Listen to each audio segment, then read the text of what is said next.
Vamos falar então um pouquinho sobre o estômago, tá? Então o estômago ele é dividido em diversas porções, a cárdia, que é basicamente a entrada, o início do estômago, próximo ao esôfago, logo em seguida o fundo do estômago, o corpo, o antro e o piloro, que seria como se fosse um esfíncterzinho final do estômago, tá? No fundo do estômago, nós temos a produção do ácido clorídrico. Isso acontece porque no fundo do estômago nós temos as células parietais e essas células possuem as bombas de hidrogênio que produzem e secretam o ácido clorídrico no estômago.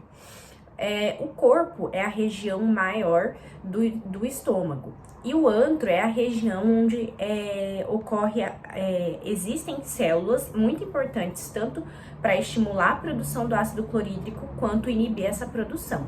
Então, no antro nós temos as células G, que são as que produzem a gastrina, então lembrar de G de gastrina, e a gastrina ela estimula a produção de ácido clorídrico, então estimulando ali então a gastrina estimula as células parietais a produzirem então o ácido clorídrico. Já as células D, a gente fala que o macetezinho é desestimular.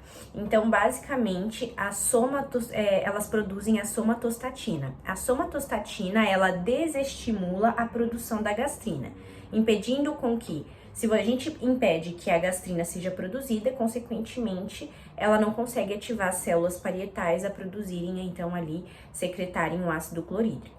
Além dessas duas vias, nós temos também a via da histamina.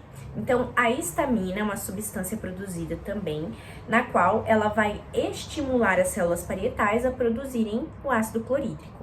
E além da histamina, nós temos o nervo vago. O nervo vago, então, que faz parte do sistema parasimpático, ele vai lá, então, no fundo do estômago e estimula, então, as células parietais a produzirem um ácido clorídrico. Lembrar que o nervo vago é aquele nervo também que ele tem aquele estímulo, então ele é estimulado a produção de ácido gástrico pelos estímulos olfatórios. Então, assim, você sente um cheiro gostoso ou visual, vê alguma comida gostosa, o seu estômago já começa a ficar incentivado, ele já começa a produzir ácido gástrico por conta do nervo vago. Bem, e aí a gente precisa entender que, além da produção do ácido gástrico, para o nosso estômago ele não ser lesionado pelo ácido clorídrico, a gente então tem estruturas de proteção.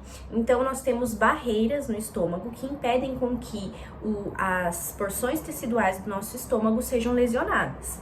Então, quais seriam essas barreiras? Essas barreiras são ativadas pela prostaglandina. Então, a prostaglandina vão ativar a barreira de muco, de bicarbonato, de fluxo sanguíneo, renovação celular. Então, vamos entender um pouquinho. Basicamente, as células ao redor do estômago, elas produzem, então, muco. E também, elas secretam bicarbonato. Então, esse bicarbonato, ele acaba neutralizando ali a região para diminuir a acidez local. Mas, além disso, a microcirculação em volta do próprio estômago, ela é importante porque ela estimula células que foram mortas a se renovarem de forma mais rápida. Então, a circulação estimula uma renovação celular mais rápida e aí, consequentemente, repõe as células que morreram ali no estômago, impedindo com que elas acabem, então, deixando o espaço para que o estômago, as outras camadas do estômago sejam lesionadas. Então, o que a gente observa é o seguinte: o estômago, ele tem a produção de ácido gástrico e a barreira protegendo contra esse ácido gástrico. Quando ocorre um desequilíbrio dessas estruturas, a gente vai ter a patologia. Então, ou a gente tem uma diminuição da barreira, ou a gente tem um aumento muito intenso do ácido gástrico, que a gente vai ver, então, principalmente o que acontece ali na doença da úlcera péptica.